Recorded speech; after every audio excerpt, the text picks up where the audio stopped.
সফলতার একটু বাকি আছে। ক্লাস 1 2 3 4টা বাচ্চা পড়িয়েছিলাম, সেখানে আমি 1500 টাকা আসতো। তো সেই 1500 টাকা দিয়ে মা চালের বস্তা কিনতো। একজন প্রায় সফল মা, ঠিক আছে, সফলতার একটু বাকি আছে। আচ্ছা, একজন নতুন উদ্যোক্তা, নারী উদ্যোক্তা। তো এই যে নতুন পরিচয়টা, এই পরিচয়টাতে থাকতে পেরে বা এই পরিচয়ে পরিচিত হতে পারছে একজন অপু বিশ্বাসের কেমন লাগছে? প্রথমেই বলবো আমি অলওয়েজই মানে পরিশ্রমটাকে সাপোর্ট করি এবং আমি কর্মকে বিশ্বাস করি। এটার বিকল্প আমার কাছে কোনো উদাহরণ নেই, কারণ এখানেই আমার পরিচয় লুকে থাকে। তো সেই জায়গা থেকে আমি সবসময় চাইতাম যে আমি ক্লাস 5 থেকে দাদা ইন্ডিপেন্ডেন্ট। এইভাবে বাবাকে বা কাকা মাকে আমি ছোট করে বলছি না, সেটা হচ্ছে আমার এটা ভালো লাগা কাজ করে।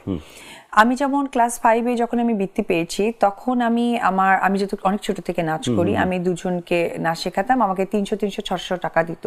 তো এটা আমার ইনকাম। যে 600 টাকা দিয়ে আমার মনে আছে যে মা কারেন্টের বিল দিতেন, এটা আমার টাকাটা ধরা থাকতো। তারপরে আমি যখন ক্লাস 8-এ বৃত্তি পেয়েছি, তখন আমি ক্লাস 1 2 3 4টা বাচ্চা পড়িয়েছিলাম, সেখানে আমি 1500 টাকা আসতো। তো সেই 1500 টাকা দিয়ে মা চালের বস্তা কিনতো। তো আমার এই নাচের দুটো টাকা এটা দিয়ে মানে কারেন্টের বিল এবং চালের বস্তা আমার বাসায় ফিক্সড হয়ে যেত। এইরকম আমার ছিল।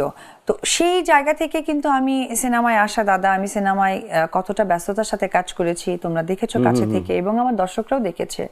এরপরে আমি যখন আফটার বেবি আমি আসার পর তোমারই ফার্স্ট একটা মুভি করলাম শ্বশুরবাড়ি জিন্দাবাদ, এবং তার জন্য আজকে স্ক্রিনে তোমাকে ধন্যবাদ দিতে চাই দাদা, যে তুমি আমাকে অনেক বড় একটা সুযোগ দিয়েছো। কারণ ওই সময়টা আমি অনেক অনেক অনেক ফ্যাটি ছিলাম, কোনো ডিরেক্টর প্রযোজক এবং কেউই সাহস করবে না, আমি নিজেও হয়তো উপবিশ্বাস করতাম না আমাকে যদি সুযোগ দেওয়া হতো অ্যাজ এ প্রযোজক।